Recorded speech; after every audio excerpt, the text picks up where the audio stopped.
सवालों पर डालते नजर जिनके इर्द गिर्द आज की हमारी बहस रहेगी। सवाल नंबर 1, क्या योगी का सोशल इंजीनियरिंग का ये दांव सफल होगा? इसमें 5 ओबीसी हैं, 2 दलित हैं, 1 ब्राह्मण को कैबिनेट में जगह दी गई है। सवाल और भी हैं, क्या पीडीए पर बीजेपी का जातीय समीकरण भारी पड़ेगा? और सवाल नंबर 3, क्या 2029 लोकसभा चुनाव के लिए 2027 विधानसभा सेमीफाइनल होगा? खास मेहमान भी हमारे साथ जुड़ गए। हमारे साथ समाजवादी पार्टी प्रवक्ता अनुराग भदौरिया जुड़े हैं, हमारे साथ आरएलडी नेता निशात चौधरी हैं, हमारे साथ बीजेपी नेता राजेश चौधरी जुड़े हैं, क्योंकि हमारे साथ कांग्रेस का पक्ष रखेंगे डॉली शर्मा जुड़े हैं। आज शुरुआत अनुराग भदौरिया जी आप ही से करते हैं। कैसी लगी बीजेपी के सोशल इंजीनियरिंग, और खासतौर पर जब मनोज पांडे शपथ ले रहे थे, कैसा लग रहा था आपको? मुझे तो समाजवादी पार्टी का जो पीडीए है ना, उसका जो डर है वो साफ भारतीय जनता पार्टी के चेहरों पे दिख रहा है। डर दिख रहा था बिल्कुल। उनको पीडीए से डर गए ना, वो डरे हैं तभी उन्होंने पीडीए का फॉर्मूला को अपनाने की कोशिश की है। लेकिन आप सब लोग जानते हैं कि चोरी से, आप किसी की फार्मूला चोरी करने से आपका तो नहीं हो जाता ना, जनता आपकी हो जाती। एक बात। दूसरी बात, बड़ा अच्छा ये भी है, देखो उन्होंने हार खुद ही मान ली रिटायरमेंट की। पहले 54 थे, 6 और आ गए, अब 60 हो गए। सरकारी नौकरी में 60 पे आदमी रिटायर हो जाता है, इसके मतलब अब सरकार अगली साल रिटायर होने वाली है, ये उन्होंने एक्सेप्ट कर लिया है। और मजेदार बात देखिए, नेताओं को खुश करने में लगी है सरकार, जबकि आपको खुश जनता को करना है। लेकिन आप नेता को मंत्री, राज मंत्री, कैबिनेट मंत्री बना के आप नेता को खुश कर लोगे, जनता को कैसे खुश करोगे? जनता को तो खुश करने के लिए आपको काम करना चाहिए था, जो आपने 4.5 साल तक नहीं किया। अब आपको लगता है हमने काम तो नहीं किया, तो हम थोड़ा कुछ समीकरण बैठाते हैं। आपका समीकरण तो आप तो बैठाओगे, लेकिन जनता आपका समीकरण बिगाड़ देगी, क्योंकि जनता आपके साथ कह रहे हैं कि बीजेपी आपके डर से कर रही है, मजबूरी में कर रही है। लेकिन अगर चलो मान लेता हूं एक बार के लिए कि मजबूरी में भी कर रहे हैं, लेकिन कर तो रही है ना, मतलब एक तो उन्हें पता है, उनको सम्मान तो मिल रहा है, प्रतिनिधित्व तो मिल रहा है, तो इसकी तो आपको प्रशंसा करनी चाहिए। मैंने कहा ना, नेता को खुश करने में लगे हैं। आप बताइए, जो समाजवादी पार्टी से नेता वहां गए हैं, तो जो समाजवादी की विचारधारा से जीत के वहां पहुंचे हैं, तो जनता तो समझती है ना कि ये तो समाजवादी पार्टी से जीते हैं, समाजवादियों ने इनको जिताया है, तो फिर वो कैसे उनको एक्सेप्ट करेगी उनकी बात को? तो जनता भी तो इस बात को समझ रही है ना कि जो लोग उधर गए हैं, तो ये लोग वहां ये चुप कब थे, ये चुप क्यों थे जब बटुकों का अपमान हो रहा था, जब सिखा का अपमान हुआ था, पकड़ के खींचा गया था, उस समय समाजवादी ने आवाज उठाई थी, तब ये कहां थे? और मजेदार बात देखिए, उनको तो चलो खुश करने की कोशिश भी की, जो हमारे क्षत्रिय समाज के जो गए थे साथी, उनको तो खुश करने की भी कोशिश नहीं की गई। तो वो क्षत्रिय समाज भी तो समझता है ना कि ये भी जो, और अगर हमारे साथ रहते तो कम से कम महाराणा प्रताप की जयंती हमारे साथ मना रहे होते, साफा उनके चेहरे पे बंधा होता, तो उनके जो चेहरे पे एक कहते ना एक चमक दिखाई पड़ती है, आज वो भी दिखाई नहीं पड़ रही है, कहीं है ही नहीं। देखो कहाँ है जो गए थे। एक बात। दूसरी बात, हम लोग तो सब समाज का सम्मान करने वाले लोग हैं, क्षत्रियों का भी हम लोग सम्मान करने वाले लोग हैं। हमने कहा कि हमारी जब सरकार आएगी तो हम सोने का भाला के साथ 2 दिन की छुट्टी। एक लाइन, थोड़ी देर पहले आपकी पार्टी के प्रवक्ता मेरे साथ जुड़े थे, वो बिल्कुल आपसे उलट यही वो कह रहे थे कि भाई वो तो ठाकुरों की ही पार्टी है, ठाकुरों को ही सब दे रहे हैं, और आप बिल्कुल उल्टा कह रहे हैं। हम कह रहे हैं कि हमारी पार्टी सभी का सम्मान करती है, ठाकुरों का भी। तो मैं तो बैठा हूं ना ठाकुर आपके सामने, और हम लोगों ने कितनी धूमधाम से महाराणा प्रताप की जयंती मनाई, और माननीय राष्ट्रीय अध्यक्ष जी ने समाजवादी पार्टी के अनाउंस किया हमारी सरकार बनेगी, सोने के भाले के साथ हम महाराणा प्रताप की जयंती मनाएंगे, 2 दिन का अवकाश देंगे, और घोड़े पे चेतक के साथ उनकी भव्य मूर्ति लगेगी। तो ये समाजवादी लोग बोल रहे हैं ना। उनके यहाँ कौन बोल रहा है? हम ब्राह्मण समाज के साथ खड़े होते हैं, उनकी चोटी का अपमान होता है तो समाजवादी आवाज उठाती है। हम महाराणा प्रताप की जयंती मनाते हैं, महाराणा प्रताप के सम्मान की बात कर रहे हैं। हम दलित की सम्मान की बात करते हैं, हम पिछड़े वर्ग के सम्मान की बात करते हैं, हम अल्पसंख्यक सम्मान की बात करते हैं, हम तो सब समाज की बात कर रहे हैं ना। तो असली कौन होता है? इस देश का नागरिक कौन होगा? असली कौन होगा? मैं आपसे पूछ रहा हूं, भारतीय जनता पार्टी तो सिर्फ नेताओं को खुश करने में लगी है, नेताओं को खुश करने से असली कुछ नहीं नकली होगा। ये तो खैर जनता को तय करना है, लेकिन राजेश जी कर रही ना, ऑपोजिशन क्यों कह रहा है कि आपने डर के मारे किया है, हमने मजबूरी में किया है, और पीडीए की वजह से डर। एक सेकंड लाइन और है। चलो, पीडीए जो समाजवादी पार्टी ने बनाया है, कोई भी पीड़ित होगा, चाहे किसी वर्ग का होगा, किसी समाज का होगा, समाजवादी पार्टी उसके साथ खड़ी दिखाई देती है। ये पीडीए का मतलब है। ठीक है। हाँ राजेश जी, वो कह रहे हैं कि आपने डर से ये निर्णय लिया, ये कैबिनेट का विस्तार कम, ये डर और मजबूरी ज्यादा दिखता है, क्योंकि आप पीडीए से डर गए थे। देखिए, डर तो इन्हीं के शब्दों में झलक रहा है। कितने भयभीत हैं, पीडीए पीडीए चिल्लाते हैं, और इनके पीडीए का मतलब है परिवार डेवलपमेंट अथॉरिटी। वही अलायंस है, केवल एक परिवार के डेवलपमेंट के लिए पीडीए बनाया है इन्होंने। अब किसी सामान्य परिवार से आकर के कोई व्यक्ति राजनीति में आया है, उसने एक मुकाम हासिल किया है, उसको उत्तर प्रदेश की सरकार में स्थान मिल रहा है, इनको दिक्कत हो रही है, समझिए, क्योंकि एक परिवार के गुलाम है ये, तो इनको दिक्कत हो रही है। अब मान लो सामान्य परिवार से आकर के सौमेंद्र तोमर गुर्जर परिवार से आकर के मंत्री बन रहे हैं, तो दिक्कत हो रही है। हंसराज जी विश्वकर्मा है, इनको दिक्कत हो रही है। अजीत पाल जी पाल समाज से आते हैं, उनसे दिक्कत हो रही है। कैलाश राजपूत जी लोध समाज से आते हैं, उनसे दिक्कत हो रही है। भूपेंद्र चौधरी जी जाट समाज से आते हैं, इनको दिक्कत हो रही है। मनोज पांडे जी ब्राह्मण समाज से आते हैं, उनको दिक्कत हो रही है। ये केवल मुलायम सिंह यादव जी का परिवार नहीं है, ये अखिलेश यादव, डिम्पल यादव, शिवपाल यादव, धर्मेंद्र यादव, आदित्य यादव और जाने कौन कौन से यादव, ये जिन यादव परिवार के गुलाम यहाँ बैठे हुए हैं ना, ये वो नहीं है भाई, समझना पड़ेगा। यहाँ अपने पुरुषार्थ के दम पर, अपने पराक्रम के दम पर, अपनी मेहनत के दम पर, विचारधारा के प्रति कमिटमेंट लेकर के राजनीति में आए, सेवा भाव लेकर के राजनीति में आए, काम कर रहे हैं और आगे बढ़ रहे हैं। और देखिएगा, लेकिन 2027 इतना देरी से क्यों किया कैबिनेट विस्तार? मतलब करना था पहले कर लेते, अब चुनाव नजदीक है, उससे पहले आप कैबिनेट विस्तार कर रहे हैं। मतलब कितना ही इससे जनता को फायदा मिल जाएगा इतने कम समय में? देखिए, रिक्त स्थान थे, उन्हें भरने का काम किया है। जितना काम का डिवाइडेशन होगा उतना अच्छा काम करेंगे लोग, जितने ज्यादा लोगों को जिम्मेदारी मिलेगी उतना अच्छी सेवा करेंगे, जनता के बीच जाकर के काम करेंगे। तो ये तो जो खाली स्थान थे उनको भरने का काम किया। अभी नहीं क्या दिक्कत हो रही है भाई? जनता तो लगातार नकार रही है ना। बंगाल में जाकर के भी बहुत हल्ला मचा रहे थे, वहां जाकर मुसलमान मुसलमान मुसलमान मुसलमान हल्ला कर रहे थे। परिणाम क्या आया है?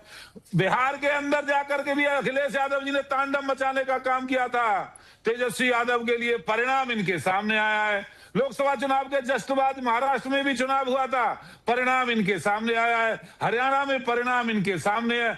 चिंता मत करिए, उत्तर प्रदेश की जनता धूल चटाने को तैयार बैठी है। योगी आदित्यनाथ जी के नेतृत्व में तीसरी बार सरकार बनने वाली है। और आप जैसे पहले हारते आए हो ऐसे ही हारोगे, जहां ऐसे ही हारते आओगे, लगातार जनता नकारेगी। आप चिंता मत करिए। और डर इनके मन में, हमारे मन में डर नहीं है। डर ये रहे, हमारे सामान्य परिवार से, गरीब परिवार से आकर के लोग, पीडीए के लोग, दलित पिछड़े और दिक्कत क्या है? तो दिक्कत इनको पश्चिम बंगाल का रिजल्ट, उसके बाद एक यूपी में कैबिनेट का विस्तार भी, क्या आप थोड़ा सा चिंतित हैं कि पश्चिम बंगाल में जो रिजल्ट आया और उसके बाद आपका जो सोशल इंजीनियरिंग या जो पीडीए है आपका, उसके काट के रूप में बीजेपी ने ये निर्णय लिया, 6 जगह दी गई है नए मंत्रियों को? अब सवाल यह है कि इतनी तेजी से भारतीय जनता पार्टी विश्वकर्मा समाज की बात कर रही थी। अभी गाजीपुर में विश्वकर्मा समाज की बेटी के साथ अन्याय हो गया, तब कहां थे ये? तब तो आवाज नहीं निकली। तब कौन खड़ा हुआ था? समाजवादी लोग। समाजवादी लोग के डेलीगेशन गया, समाजवादी न्याय की बात कर रही है और समाजवादी ने धरना दिया। समाजवादी सरकार से कह रही है कि विश्वकर्मा समाज की बेटी के साथ न्याय मिलना चाहिए। तब तो नहीं याद आया। इसीलिए कहते हैं ना, नेता को खुश करने से नहीं होगा, जनता को खुश करने से होगा। बेटियों का आपने कितने परसेंट, आप तो 33% आरक्षण की बात, हम लोग ने तो महिला आरक्षण पास कर दिया है ना, आप तो महिला आरक्षण देने को तैयार नहीं हो। आपकी कैबिनेट में 60 है, मतलब रिटायरमेंट की एज आपकी अगले साल हो जाएगी, सरकार चली जाएगी। 60 में से आपने 6 महिला मंत्री, माने 33% वहां भी नहीं दे पा रहे हो। अरे अपनी सरकार में ही 33% दे दो और कहीं देने को तो छोड़ दो आप। तो इससे आपका चेहरा उजागर हो रहा है कि आप कितने झूठे और नकली हैं, कि मतलब अपनी कैबिनेट में भी 33% महिलाओं को आप मंत्री नहीं बनाना चाहते। तो महिलाओं का सम्मान आप कर रहे हो कि हम कर रहे हैं?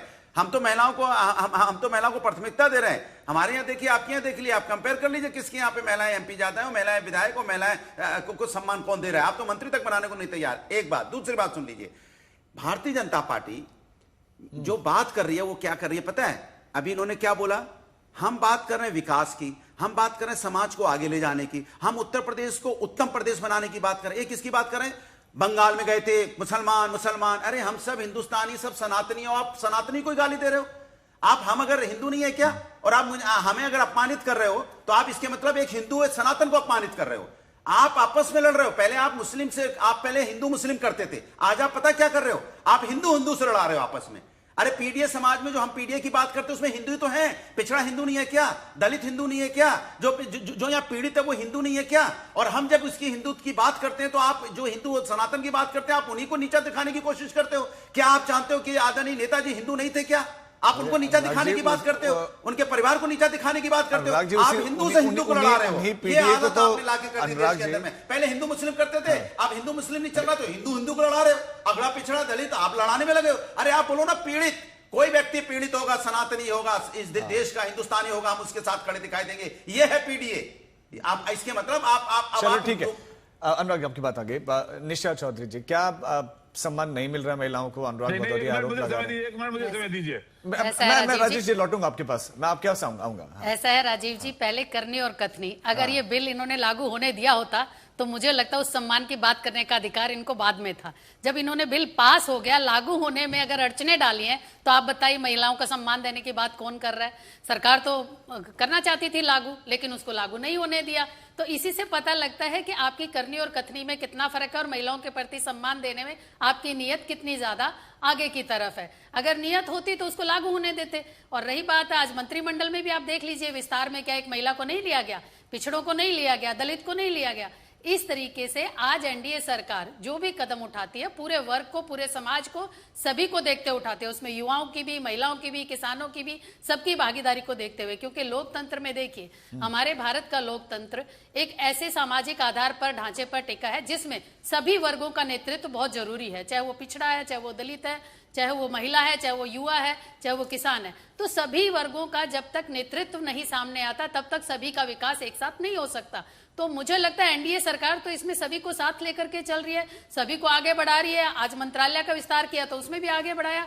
और आज अगर उत्तर प्रदेश की मैं बात करूं तो माननीय योगी सरकार जी के नेतृत्व में जिस तरीके से सुरक्षा की भावना, मैं एक महिला होने के नाते सबसे ज्यादा कहूंगी कि प्रशासन में सुरक्षा की भावना जो आज वहां के माहौल में मिली है, जिस तरीके का आज किसानों का, पश्चिमी उत्तर प्रदेश में आप देखिए कि गन्ने के किसानों का भुगतान इस सरकार में और पहले की सरकारों में कितना गुना हुआ है। दूसरा, ग्रामीण जो हमारा समाज है, ग्रामीण समाज को आगे बढ़ाने के लिए, क्योंकि श्रद्धेय चौधरी चरण सिंह जी की ये पार्टी है राष्ट्रीय लोकदल, जो ग्रामीण विकास पर सबसे अधिक जोर देते थे, और आज भी माननीय अध्यक्ष जन चौधरी जी भी उसी पर ध्यान देते हैं। तो ग्रामीण में चाहे वो सिंचाई को लेकर के, वो किसानों को गन्ना भुगतान को लेकर के, आज जो कनेक्टिविटी इंफ्रास्ट्रक्चर बना है, आप उससे देखिए कि मंडियों तक पहुंचना किसानों के लिए आसान हो गया है। वो उनकी कहीं ना कहीं लागत कम होगी तो किसानों को उससे आर्थिक रूप से फायदा मिलेगा। तो मुझे लगता है कि सिर्फ विपक्ष को हर बात में पता नहीं क्यों नकारात्मक दिखाई देता है। किसान की पार्टी जिनको आप बता रही हैं, आदरणीय चौधरी साहब किसान के मसीहा थे, और उन्हीं किसानों को इस भारतीय जनता पार्टी ने, किसान अपनी मांग के लिए धरने पे बैठे, न जाने कितनी किसानों की मौतें हुई, किसान को आपने खालिस्तानी पाकिस्तान बोला गया, और उसी पार्टी के साथ आरएलडी जाके बैठ गई, जिस पार्टी के काला कानून बनाया था, जिस पार्टी के खिलाफ किसान लड़ रहे थे, जो कील कांटे बिछाए गए थे, कील कांटे बिछाने वाली पार्टी के साथ जाके आप बैठ गए। ये किसान का सम्मान हुआ। जो किसान का अपमान कर रहे थे उनके साथ जाके आप बैठ गए। किसान का सम्मान नहीं आपने किया, आप सत्ता की लालच में गए। अनुराग जी, देखिए आपके साथ डिबेट में हमेशा ये होता है।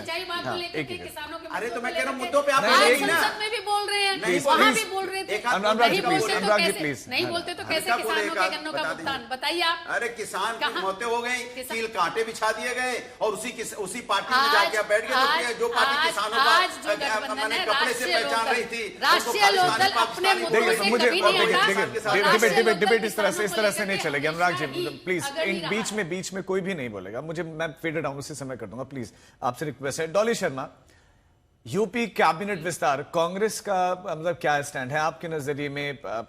कैबिनेट के इस विस्तार को आप कैसे देखते हैं? देखिए, अपनी विफलताओं को छुपाने के लिए भारतीय जनता पार्टी का हमेशा से ये काम है कि जब अपनी काम का अकाउंटेबिलिटी या अपने काम पर वो कुछ ना बोल सके तो इस तरीके के हथकंडे लाते हैं। आप देखिए किस तरीके से भर्ती घोटाले उत्तर प्रदेश में हुए, किस तरीके से किसानों का क्या हाल है। मेरी बहन यहाँ किसानों की बात कर रही है भुगतान की, जरा एक बार डेटा खोल के देख लें। एनसीआरबी के डेटा ने बताया कि महिला अपराध में उत्तर प्रदेश नंबर 1 पर है। जो एनसीआरबी के डेटा अभी हाल फिलहाल में जारी किए गए हैं। आज हर तरीके से उत्तर प्रदेश अपराध प्रदेश बन चुका है। कहीं आप देखिए इतने बड़े बड़े महिलाओं के साथ उत्पीड़न और अत्याचार और बलात्कार के मामले सामने आए हैं, हमने ये देखा है कि महिलाओं की सुनवाई की जगह अपराधियों को बेल मिल रही है। ये कौन से तरीके हैं? आप जाति, धर्म, इन्हीं सब चीजों में देश को बांटते रहे। आप ना रोजगार की बात करते हैं, ना महिला सम्मान की बात करते हैं, ना किसान की बात करते हैं। जब आपको दिखता है कि हाँ, ये तो सर फुटवल की बारी आ रही है, अब तो जवाबदेही की बारी आ रही है, तो ओहो, अब नया क्या लाए, अब नया ये ले आए। क्योंकि नौकरी ये देंगे नहीं, महिला सम्मान ये देंगे नहीं, किसानों को कुछ देंगे नहीं, और इस तरीके के काम कर कर बस मुंह छुपाने का काम ये करेंगे, बचने का काम ये करेंगे। अभी आप देखिए ना, एक पैनलिस्ट ने कहा इस जाति का व्यक्ति आ गया है, इस जाति का व्यक्ति आ गया, इस जाति का व्यक्ति आ गया। तो क्या आप उसी जाति के व्यक्ति को नौकरी दोगे जो आपकी पार्टी को सपोर्ट करेगा या वोट करेगा? या उसी धर्म के बच्चों को नौकरियां मिलेंगी, या उसी धर्म की महिलाओं को सम्मान मिलेंगी? जब आप कहते हो सबका साथ सबका विकास, तो सबका साथ सबका विकास में कौन सी जातियां आती है, कौन सा धर्म आता है, ये भी प्रधानमंत्री जी अपने नारे के साथ जरा उल्लेख कर दिया करें। ठीक है, क्योंकि ये जो बार बार कहते हैं सबका साथ सबका विकास, वो कहीं ना कहीं पीछे छूट जाता है। ये जाति और धर्म की बात करते हैं, कभी किसी चुनाव के बाद बोलते हैं कांग्रेस ने इतने मुसलमानों को टिकट दिए, समाजवादी ने इतने मुसलमानों को टिकट दिए। अरे तो फिर आप सबका साथ सबका विकास कहना छोड़ दो, यही कहो कि इसी का विकास होगा। लेकिन उनका भी तो विकास नहीं हो रहा। कल बिहार में जो लठ और डंडे पड़ रहे थे बच्चों पे, जो नौकरियां मांग रहे थे, वो किसी एक जात और धर्म के नहीं थे। बिहार में इनकी सरकार है, इनके मुख्यमंत्री हैं, लेकिन हर जात और हर धर्म के बच्चे पर डंडे पड़े जब कल उन्होंने नौकरियां मांगी। यही उत्तर प्रदेश का हाल है। आज किसान आंदोलन में जितने भी लोगों की शहादत हुई, आप बताइए, अभी इन्होंने चौधरी चरण सिंह जी की बात की, बहुत ही सम्मानित और उच्च कोटि के नेता थे, हम तो उनके बारे में बोलने लायक भी नहीं, हमारा वो कद भी नहीं है। लेकिन 750 किसानों की शहादत पर जिस पार्टी के साथ आज ये मिलकर खड़े हो गए, क्या उन्होंने शोक जताना जरूरी समझा? क्या उन्होंने ये जरूरी समझा कि किसान इस देश का हिस्सा, कीले बिछा दी उस किसान के लिए जो किसान अपने हक के लिए दिल्ली जाना चाह रहा था? 20 सेकंड में निशा जी रिएक्शन पे मैं राजेश जी के पास जाऊंगा। इस पर जो उन्होंने की, ऐसा है, अभी एक बहन जी ने कहा कि भाई किसानों के ऊपर बात, पहली बात, अगर पक्ष में नहीं थे तब भी विपक्ष में खड़े होकर के सिर्फ किसानों के लिए लाठियां खाई, और जब सरकार में आए तो सबसे पहले किसानों के मुद्दों की बात की। यही आज कारण है कि आज किसानों के अगर सांसद निधि जाती है, जो पीएम योजना से जाती है, वो आप देखिए सीधा किसानों के खाते में जाती है, जिसमें आप जैसे जो सरकारों में, पिछली सरकारों में होता था बिचालियों के पास चला गया और किसान को कुछ नहीं मिला। दूसरी बात, आज पश्चिमी यूपी में सबसे बड़ा मुद्दा था किसानों का गन्ने का भुगतान। आज पहले आंकड़े निकाल लीजिए कि किसानों के गन्ने का भुगतान पिछली सरकारों के मुकाबले जो इस सरकार में हुआ है वो कितना गुना ज्यादा हुआ है। और आज भी राष्ट्रीय लोकदल सिर्फ किसानों के मुद्दों पर बात करती है। यही कारण है कि चाहे वो सिंचाई के मुद्दे हों, ये जरूर है कि किसानों के लेकर के जरूरी नहीं है आज ही सभी मुद्दे सुलझ जाएंगे, लेकिन हम किसानों के प्रति हमेशा समर्पित थे, हैं और रहेंगे। राजेश जी के पास, ठीक है राजेश जी, कांग्रेस पार्टी भी ये कह रही है कि ये कैबिनेट के विस्तार आपने सिर्फ और सिर्फ बचने के लिए किया है, अपनी विफलताओं को छुपाने के लिए किया है। देखिए राजीव जी, कांग्रेस के प्रवक्ता कह रही थी, वो मैं सुन रहा था, और बड़ी चरण सिंह जी की, चौधरी चरण सिंह जी हमारे श्रद्धेय बहुत ही सम्मानीय नेता हुए हैं, उनकी प्रशंसा कर रही थी। तो कितनी दोगली पंथी की पराकाष्ठा है। उन्हीं चौधरी चरण सिंह जी को इसी कांग्रेस ने देश के प्रधानमंत्री पद से हटाने का काम किया था। इतने अच्छे थे तो क्यों हटाया था? इसका मतलब आपकी नीतियां खराब थी। चौधरी साहब तो अच्छे थे, आपकी नीतियां खराब थी। और दूसरी बात, आज गन्ना मूल्य की ये बात कर रहे हैं, 3,04,000 करोड़ रुपए का गन्ना मूल्य का भुगतान किया है। रिकॉर्ड है वो अब तक का, देश की आजादी में उत्तर प्रदेश के इतिहास में अब तक नहीं हुआ। 400 रुपए प्रति क्विंटल के हिसाब से हम लोग गन्ना मूल्य का भुगतान कर रहे हैं, और इसी समाजवादी पार्टी की सरकार में लगभग 250 रुपए था उसी गन्ना का। 250 से कहां ले गए हम? 400। आप किसान हितैषी हो या भारतीय जनता पार्टी एनडीए की सरकार किसान हितैषी है, ये तो परिणाम सामने है भाई। और जहां तक कांग्रेस की प्रवक्ता महिलाओं पर अपराध की बात कर रही थी, 37% कम हुआ है 2017 से। और अब जब आपके प्रिय समाजवादी पार्टी की सरकार में महिलाओं पे अपराध होते थे, 37% गिरावट आई है। एनआरसी के वो आंकड़े ये। और जहां तक हिंदियों की बात, मेरी बात सुनिए, पूरी बात सुनिए, मैं इंतजार कर रहा था। एनसीआर जो भी बोल रहा हूँ सुनिए ना, जो बोलिए जनता सुनिए। हाँ, जो बोल रहा हूँ मैं ठीक क्या बोल रहा भाई, हूँ, सुनिए। NCR ठहर के सुनिए। NCR भी है। अरे तब जब पढ़े लिखे NCR भाई, नहीं किसान- माने, स्लिप ऑफ आपको टंग, स्लिप ऑफ टंग। अरे कंक्लूड कीजिए, कंप्लीट कीजिए राजेश जी, फिर मैं अनुराग आपके पास। और समाजवादी पार्टी हिंदुओं की बात कर रही थी, सनातन की बात कर रही थी। अरे शर्म करिए, आपने राम भक्तों पर बर्बरतापूर्वक गोलियां चलाई, निर्दोष राम भक्तों का नरसंहार करने वाले अपराधी यदि कोई है वो तो समाजवादी पार्टी के ही लोग हैं। आप ठीक है। हिंदुओं की सनातन की बात ठीक है, ठीक है, ओके राजेश जी, आगे आपकी बात आगे। नहीं, अनुराग सवाल आपसे है, ये विपक्ष आलोचना क्यों कर रहा है? अगर सत्ता पक्ष एक मजबूत राजनीतिक संदेश दे रहा है, वो प्रतिनिधित्व दे रहा है, इसमें कहीं से भी परेशानी की वजह क्या है? देखिए, सबसे पहले तो उनको ये बता दूं, किसानों के मैं कि एमएसपी की गारंटी आपने अभी तक नहीं दी। जो एमएसपी की गारंटी के लिए किसान हमेशा परेशान रहता है, जो आप नहीं दे पाए। एक बात। दूसरी बात, महिला अपराध में एनसीआरबी का डाटा है, एनसीआरबी, आप लिख लीजिए, एनसीआरबी बोलते हैं। एनसीआरबी का डाटा है कि उत्तर प्रदेश महिलाओं के अपराध में नंबर 1 है।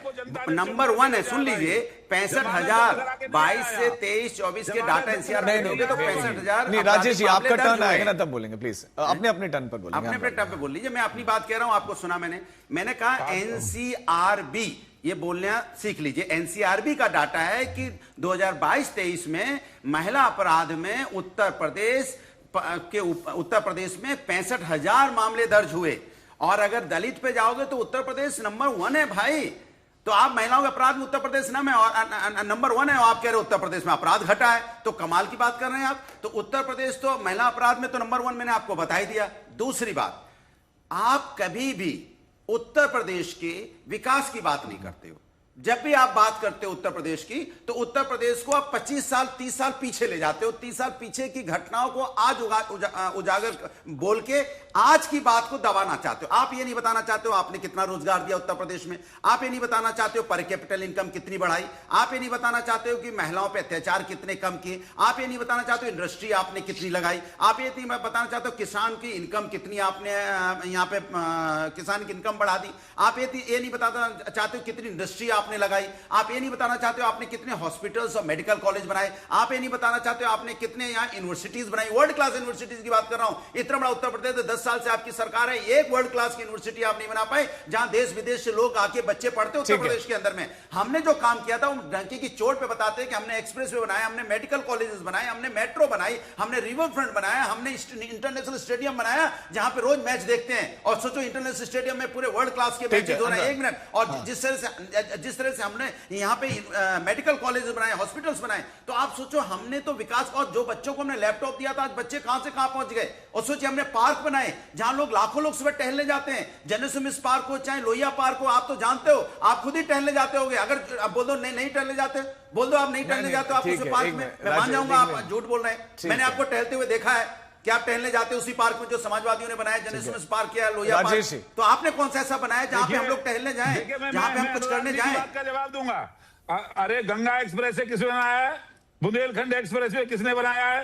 पूर्वांचल एक्सप्रेस वे किसने बनाया है? 100% हर गांव में बिजली पहुंचाने। सुनिए ना भाई, मैं बीच में नहीं बोला। अनुराग जी, आपसे तेज आवाज है मेरी, आपसे तेज आवाज है मेरी। मैं बहुत अच्छा बोलना जानता हूँ, किसान का बेटा हूँ, एनसीआरबी बोलना ठीक लो, किसान के बेटे हो, एनसीआरबी बोलने वाले हो, किसान का बेटा तो मैं भी हूँ। मुझे क्या किसान का बेटा सिखा रहे हो? मैं किसान का बेटा हूँ, एनसीआरबी का डाटा बोलता हूँ, और आप किसान का उन्होंने बीच में बोला था, मैंने रोका उनको, कहा प्लीज उनको आपसे ज्यादा पढ़ा लिखा हूँ। अरे पढ़े लिखे तो एनसीआरबी बोलना तो सीख लो, पढ़ना लिखना तो बाद में पढ़ा लिखा आएगा। हूँ, आपसे ज्यादा पढ़ा लिखा हूँ भाई। जनता बार बार आपको नकार दे रही है, सीख लो जरा जनता से बात करना भाई, है ना?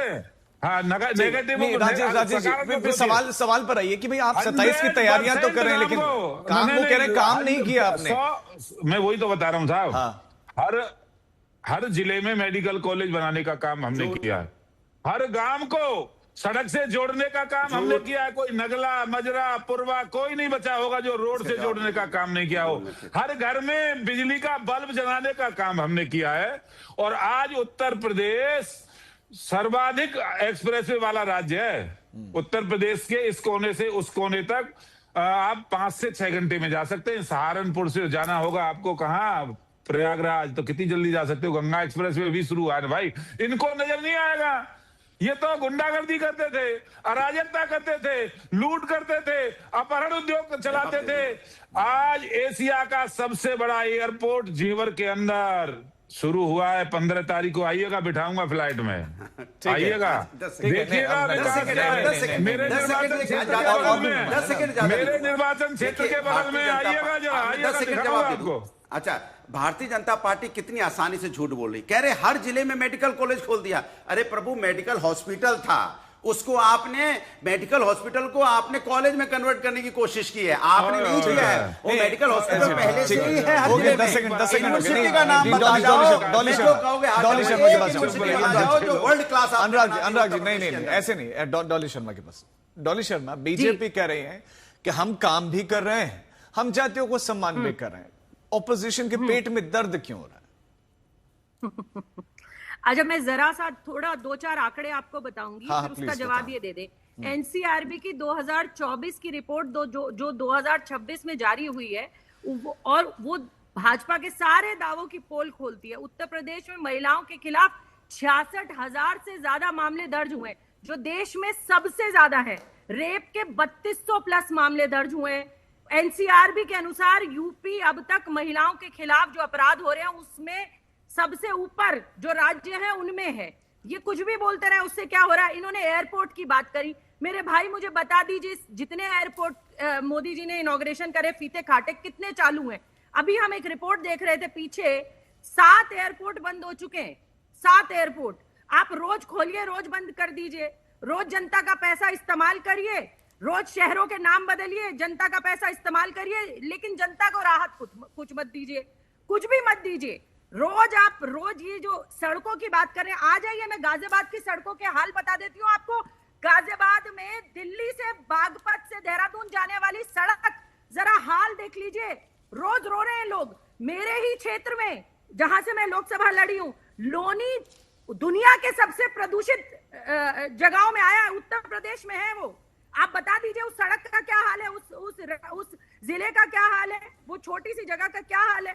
आप सड़कों की बात ना करें, मैं यहां पर खोल कर तस्वीर आपको दिखा दूंगी, अभी कोई बड़ी बात नहीं है। तो झूठ आपके नेता ने सिखाया ना आपको, झूठ बोलो, झूठ बोलो, झूठ बोलो, उतना झूठ बोलो जब तक वो सच ना लगने लगे। तो आपका वही हाल है यहाँ आज उत्तर प्रदेश में। आपके आंकड़े, आपके दावे, सब के सब वैसे ही जुमले, जैसे 15 लाख का जुमला, जैसे 2 करोड़ नौकरी का जुमला। ठीक है, चल 20 सेकंड में राजेश जवाब दीजिए, फिर मैं निशा जी। देखिए कांग्रेस की प्रवक्ता, मुझे तो बड़ी विद्वान हमारी बहन नजर आ रही है, कितना झूठ बोल रही है। ये जो है एनसीआरबी के आंकड़े दिखा रहा हूं, 25%। देखिए, फोकस करिए, 25% राष्ट्रीय औसत। सुनिए ना बहन जी, अरे बहन जी सुनिए, 25% कमी आई है जो राष्ट्रीय औसत है अपराध का। यूपी में 25% कम है, 25%। एनसीआर का डाटा दिखा रहे हो क्या? एनसीआरबी का डाटा दिखा रहे हो? एनसीआरबी का ये आंकड़ा दिखा रहा हूं भाई। देखिए, पढ़े लिखे हो तो देख लो भाई, ये देखिए, ये देख, पढ़ लीजिए, फोकस कर दीजिए इसको। 25% कम है उत्तर प्रदेश में देश से, देश के अन्य राज्यों में। अब देखिए राजेश जी, आपके काम को सबसे बढ़िया से आंक सकते हैं जो आपके साथ गठबंधन में हमारे साथ निशा चौधरी आज स्टूडियो में, मतलब ऑपोजिशन कह रहा है कि भाई एनसीआरबी का डेटा उसमें महिला। एक तो पहली बात क्लियर कर दूं, बहन डोली शर्मा जी ने कहा कि शरदे चौधरी चरण सिंह जी का सम्मान, अगर ये बात आज आपको समझ आती है तो 50 वर्ष के शासनकाल में भारत रत्न अपने परिवार वालों को दे दिया, उनको देना याद नहीं आया? सबसे ज्यादा डिजर्विंग थे शायद हिंदुस्तान के, अगर कोई इंसान सबसे ज्यादा डिजर्विंग रहे हैं, किसानों के मसीहा, उससे बड़ा और कोई भी नेता आज के टाइम पे किसानों का आप कह नहीं सकते। तो उनको भारत रत्न देना उस समय याद नहीं आया, वो सम्मान देना। और रही बात अभी आंकड़ों की, तो मैं तो राजीव जी इसको दूसरे तरीके से पकड़ती हूँ। ये कान इस तरीके से पकड़ा गया कि आज ये आंकड़े ये कहते हैं कि इतने अपराध हुए। आप इसको ये देखिए कि आपकी सरकारों पे इतना भी हक नहीं था, इतनी भी हिम्मत नहीं थी किसी की, वो जाकर के रिपोर्ट दर्ज करा दें। आप सोचिए, आज ये आंकड़े, कम से कम आज लोग अगर कुछ अत्याचार होता है तो रिपोर्ट दर्ज कराने के लिए हिम्मत रखते हैं, चले जाते हैं, प्रशासन उस पर काम करता है। आपकी सरकारों में ऐसा हुआ कि वो थाने तक जाने की हिम्मत नहीं करते थे, उनको थाने तक जाने की इजाजत नहीं थी, उनके कोई सुनवाई नहीं होती थी, इसीलिए वो आंकड़े तो तब सामने आएंगे जब सच्चाई सामने हो, जब उनके ऊपर प्रशासन ने कोई बात किया हो, जब उन सरकारों ने उसको आगे बढ़ाया हो। मैं डॉली शर्मा आपको पूरा समय दूंगा। आप बताइए राजीव जी, जब किसी की सुनवाई नहीं होगी तो वो आंकड़े कैसे आएंगे? एनसीआरबी के आंकड़ों में कैसे वो साबित होगा कि पहले कम थे या ज्यादा? जब आप थाने में जाकर के उनकी सुनवाई ही नहीं कर रहे हो, किसी गरीब की सुनवाई नहीं थी, किसान की सुनवाई नहीं थी, किसी महिला की सुनवाई नहीं थी, अत्याचार होते थे तो उनको थाने से भगा दिया जाता था। कहाँ उनकी सुनवाई थी? आप बताइए, आप बताइए कैसे कैसे अत्याचार हुए, कैसा प्रशासन था पहले, जहाँ महिलाओं को शाम को दिन छिपने के बाद लोग कहते थे बहन बेटी तो छोड़िए, पुरुषों को भी बाहर जाने से डरते थे लोग। ये भय था उत्तर प्रदेश में, और नहीं था तो आप बता दीजिए। ठीक, एक करके बोलो। उत्तर प्रदेश में और दूसरी बात, जनता जनार्दन सबसे बड़ा पहली बार दूसरी सब एक साथ बोलेंगे ऐसा ठीक नहीं है ना, किसी की भी बात नहीं आ रही, किसी की भी बात नहीं आ रही। मैं सबको अपना अपना समय दूंगा, 40 सेकंड, सिर्फ 40 सेकंड में अनुराग अपनी बात 40 सेकंड में कम करके सबको पर्याप्त समय दूंगा मैं बोलने के लिए। भारतीय जनता पार्टी के जो वक्तव्य उसको सुन के बस एक ही शेर याद आता है, फाइलों में गांव का रंग गुलाबी है। इनके हिसाब से फाइलों में गांव का रंग गुलाबी है, मगर ये आंकड़े झूठे हैं या दावे किताबी हैं।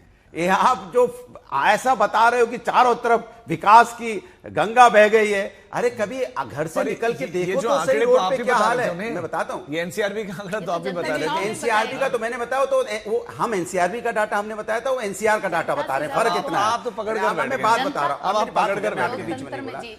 ठीक है, तो मैं ये कह रहा हूँ कि घर से निकल के आप देखो तो सही, आपने कोई ऐसी व्यवस्था नहीं की जो बीटेक करने के बाद लड़का या बीए एमए करने के बाद लड़का वो क्या करेगा। आखिर आपने ऐसा कौन सा वहां पे टेक्निकल इंस्टीट्यूट पैदा किया जिससे वो अपने पैरों पे खड़ा हो पाता। अपनी डिग्री लेने के बाद आपने कौन सा ऐसे इंडस्ट्री लेके आए जिससे कि वो रोजगार पा जाता, उसे अपने माँ बाप को छोड़ के दूर नहीं जाना पड़ता, कहीं बेंगलोर भागता है, कहीं बॉम्बे भागता है, कहीं और भागता है, विदेश भागता है। आपने इतना बड़ा उत्तर प्रदेश में डबल इंजन की सरकार, और एक बच्चा अपने माँ बाप के पास नहीं रह सकता, माँ बाप की सेवा नहीं कर सकता क्योंकि पढ़ा लिखा है, डिग्री है, इंजीनियरिंग की है, उसने मेडिकल किया हुआ है, लेकिन उसके बाद भी उसके पास रोजगार नहीं है। उसकी माँ सुबह से लेकर शाम तक बस ये फोन का इंतजार करती है कि महीने में एक फोन आ जाए, बेटे से बात हो जाए, क्योंकि बेटा बहुत दूर रहता है, क्योंकि आप उसको रहने लायक आपने उसको बनाया नहीं कि वो अपने उत्तर प्रदेश के अंदर रहकर अपना रोजगार पा पाता। धर्म के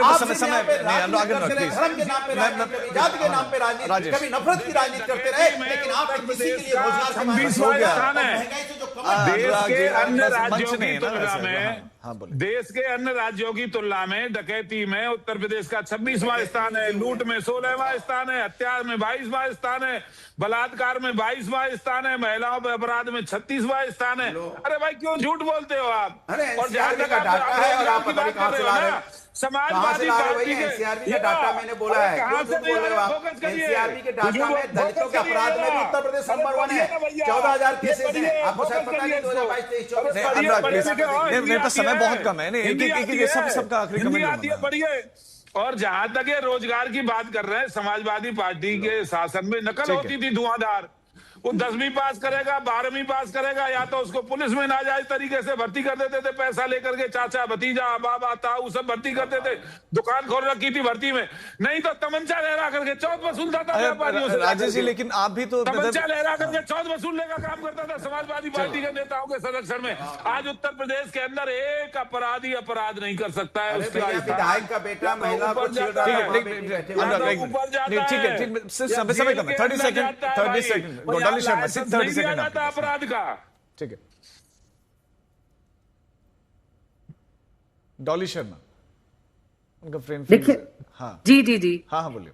देखिए, कैबिनेट बदलती है, जनता की तकदीर नहीं, मंत्री बदले लेकिन यूपी के हालात नहीं, ये सच्चाई है।